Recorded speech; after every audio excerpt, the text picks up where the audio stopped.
ഞാൻ റോഷ് രാജൻ, ലക്ഷ്യ constructions and interiors. നിർമ്മാണ മേഖല എല്ലാ മേഖലയിലെയും പോലെ തന്നെ പല തരത്തിലുള്ള കറപ്ഷൻസ് നടന്നുകൊണ്ടിരിക്കുന്ന ഒരു മേഖലയാണ്. നമ്മളൊരു വർക്ക് കോൺട്രാക്റ്റ് കൊടുത്തു കഴിഞ്ഞാൽ സമയത്ത് വർക്ക് തീർക്കാതിരിക്കുക, പറഞ്ഞതിനേക്കാൾ എക്സസ് പേയ്മെൻറ്റ് വാങ്ങിക്കുക, പറഞ്ഞ ക്വാളിറ്റിയുള്ള മെറ്റീരിയൽസ് ഉപയോഗിക്കാതിരിക്കുക, എക്സസ് പേയ്മെൻറ്റ് വാങ്ങിക്കുക, അങ്ങനെ പലതരത്തിലുള്ള പ്രശ്നങ്ങളിലൂടെ നമ്മുടെ ക്ലയൻറ്റ് വളരെയധികം തലവേദന ഉണ്ടാകുന്ന ഒരു മേഖല കൂടിയാണിത്.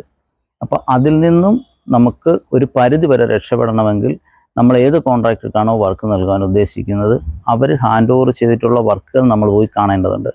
പൊതുവെ എല്ലാവരും ചെയ്യുന്നത് ഹാൻഡ് ഓവർ ചെയ്ത ഫ്രഷ് ആയിട്ടുള്ള വർക്കുകൾ പോയി കാണുകയാണ് ചെയ്യുന്നത്. എന്നാൽ അതല്ല, നമ്മൾ ഹാൻഡ് ഓവർ ചെയ്ത് 2-3 വർഷമായ വീടുകളാണ് നമ്മൾ പോയി സന്ദർശിക്കേണ്ടത്.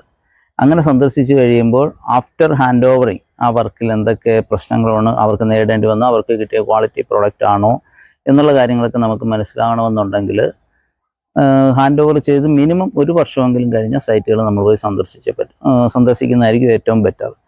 അപ്പം അത്തരത്തിൽ ഞങ്ങൾ ലക്ഷ്യ കൺസ്ട്രക്ഷൻ ഹാൻഡ് ഓവർ ചെയ്ത പ്രൊജക്റ്റുകൾ അവരുടെ 1.5 വർഷത്തിന് ശേഷം അവരെ സന്ദർശിക്കുകയും അവരുടെ റിവ്യൂ, അവരുടെ വാക്കുകളിലൂടെ ലക്ഷ്യ കൺസ്ട്രക്ഷൻ എന്താണ് എന്ന് നമ്മുടെ പ്രേക്ഷകരിലേക്ക് എത്തിക്കുകയും ചെയ്യുന്ന വീഡിയോയുടെ 2ാമത്തെ ഭാഗമാണ് ഇന്ന് നമ്മൾ കാണുന്നത്. എല്ലാവർക്കും വീഡിയോയിലേക്ക് സ്വാഗതം. ഇന്ന് നമ്മൾ കാണാൻ പോകുന്നത് മിസ്റ്റർ സഞ്ജീവ് പൈ സാറിൻ്റെ വീടാണ്. അദ്ദേഹത്തിൻ്റെ മോൻ NRI ആണ്. മോന് വേണ്ടി അദ്ദേഹം പണി കഴിപ്പിച്ച വീടിൻ്റെ വീഡിയോ വിശേഷങ്ങളിലേക്കാണ് നമ്മൾ പോകുന്നത്. വീടിൻ്റെ വിശേഷങ്ങൾ പറയാനായിട്ടാണെങ്കിൽ 3 ബെഡ്റൂം, കയറി വരുമ്പോൾ തന്നെ ഒരു പൂജാ റൂം, ഒരു ഓപ്പൺ കിച്ചൺ, ഡൈനിങ്, ലിവിങ്, വിശാലമായ ഒരു സിറ്റ് ഔട്ട്, അദ്ദേഹത്തിൻ്റെ കൊച്ചുമകൾക്ക് വേണ്ടി ചെറിയൊരു പ്ലേ ഏരിയ പോലുള്ളൊരു ചെറിയൊരു പ്ലേ ഏരിയ എന്ന് തന്നെ പറയാം, ഒരു ഓപ്പൺ സ്പേസ്, അങ്ങനെയുള്ള ഒരു സാധാരണ കുടുംബത്തിന് പറ്റിയ ഒരു വീടാണത്. നേരിട്ട് തന്നെ കണ്ട് വിശേഷങ്ങൾ അറിയാം. ഓർക്കുക, നമ്മളിത് ഹാൻഡ് ഓവർ ചെയ്തിട്ട് 1.5 വർഷം കഴിഞ്ഞു. സോ എല്ലാ വിഷ്വൽസും നമുക്ക് കാണിക്കാൻ പറ്റില്ല, എങ്കിലും എടുക്കാവുന്ന വീഡിയോസ് മാക്സിമം നമ്മൾ എടുത്തിട്ടുണ്ട്. വരും.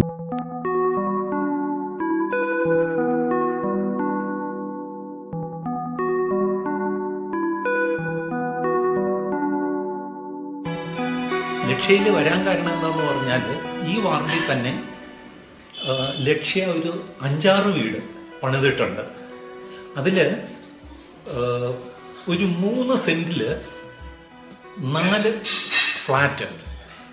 അത് ശരിക്കും പറയുകയാണെങ്കിൽ എനിക്ക് അത്ഭുതമായിരുന്നു. അത്രയും ചെറിയ സ്ഥലത്ത് അങ്ങനെ നല്ല സൗകര്യമുള്ള 4 ഫ്ലാറ്റ് പണിത്. അപ്പോൾ ആ ഒരു പ്രിഫറൻസ് കൊണ്ടാണ് ഞാൻ ലക്ഷ്യയിലെ ഉണ്ണിസാറിനെ ഞാൻ മീറ്റ് ചെയ്തത്. എന്ത് ചെയ്താലും 10 മാസം കൊണ്ട് വീട് ചെയ്യാമെന്നാണ് പറഞ്ഞത്. ഈ 10 മാസത്തിൽ 3 മാസം എൻ്റെ തന്നെ കാരണം മൂലം, അതായത് വീട് പ്ലാനിങ്ങിന് മറ്റേത് സാറ് ഒരുപാട് പ്ലാന് കൊണ്ടുവന്നു. അതൊന്നും എനിക്ക് ഇഷ്ടപ്പെടാതെ വരികയും അവസാനം 3 മാസം എടുത്തിട്ടാണ് പ്ലാന് ഫിക്സ് ചെയ്തത്. പക്ഷെ എന്നാലും 10 മാസത്തിനകം വീട് പണിത് എനിക്ക് താക്കോല് കിട്ടി എന്നുള്ളതാണ് അതിൻ്റെ ഇത്. ആകെ എനിക്ക് ഇതിലെനിക്ക് പറയാനുള്ളത് എന്താന്ന് പറഞ്ഞാൽ, നമ്മൾ വീട് പണിയുന്നത് ജീവിതത്തിൽ മിക്ക ആൾക്കാരും സാധാരണക്കാരും ഒരു പ്രാവശ്യമായിരിക്കും പണിയുന്നത്. അപ്പം ഉള്ള സേവിങ്സിൻ്റെ നല്ലൊരു ഭാഗം ഈ വീട് പണിക്കാണ് പോകുന്നത്. അപ്പോൾ ആ സമയത്ത് ട്രസ്റ്റ് വർത്തിയായിട്ടുള്ള ഒരു ബിൽഡറെ വേണം നിങ്ങൾ തീർച്ചയായിട്ടും മീറ്റ് ചെയ്യാൻ. And I was lucky, I met mister Unni.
Budget, അതായത് മോനും വളരെ ടെൻഷനായിരുന്നു. എന്ന് പറഞ്ഞാൽ പുള്ളിയുടെ ഇതനുസരിച്ച് കണ്ടുവരുന്ന എന്താന്ന് പറഞ്ഞാൽ ബഡ്ജറ്റ് പറഞ്ഞിട്ട് എത്രയായാലും അതിൻ്റെ നേരെ പകുതി പിന്നീടും വരും. എൻ്റെ അനുഭവത്തിൽ അങ്ങനെ ഒന്നും വന്നിട്ടില്ല. അതും ലക്ഷ്യയുടെ ഇതനുസരിച്ച് ഓരോ സ്റ്റേജിനും അതിൻ്റേതായിട്ട് ക്ലിയർ കട്ട് അവർ നേരത്തെ പറയുന്നുണ്ട്. ഇന്ന വർക്കിന് ഇന്ന ഫീസ്. അത് 6 ഇൻസ്റ്റാൾമെൻ്റ് എന്തോ ആയിട്ടാണ് എൻ്റെ വീടിൻ്റെ കൺസ്ട്രക്ഷൻ കോസ്റ്റ് ഞാൻ പേ ചെയ്തത്. ഇത് നേരത്തെ തന്നെ പറഞ്ഞ അതേ ബഡ്ജറ്റിലാണ് ഇത് ഫിനിഷായത്. പിന്നീട് വേറൊരു എനിക്ക് പേടിയുണ്ടായിരുന്നൊരു സംഗതി എന്താണെന്ന് പറഞ്ഞാൽ, പുതിയ വീട് പണിത ശേഷം മുനിസിപ്പാലിറ്റിയിൽ നിന്ന് പിന്നെ ഇലക്ട്രിക് കണക്ഷൻ, വാട്ടർ കണക്ഷൻ, അതിൻ്റെ എല്ലാം എങ്ങനെ. അപ്പം ഞാൻ നേരത്തെ തന്നെ ഞാൻ ലക്ഷ്യയിലെ ഉണ്ണിസാറിൻ്റെ പറഞ്ഞു, ഇതിനൊന്നും എന്നെ കൊണ്ട് സാധിക്കത്തില്ല, എനിക്കിത്രയും വയസ്സായി, സാറ് തന്നെ ഇത് നോക്കണമെന്ന് പറഞ്ഞിട്ട് സാറ് തന്നെ അത് മാനേജ് ചെയ്യുകയായിരുന്നു. എനിക്ക് മുനിസിപ്പൽ നമ്പർ വരെ ലഭിച്ച ശേഷം സാറ് തന്നെ അത് ശരിയാക്കി തരികയായിരുന്നു. ആ രീതിയിൽ ആ കാര്യത്തിൽ എനിക്ക് ഒരു ഹെഡേക്കും വന്നിട്ടില്ല.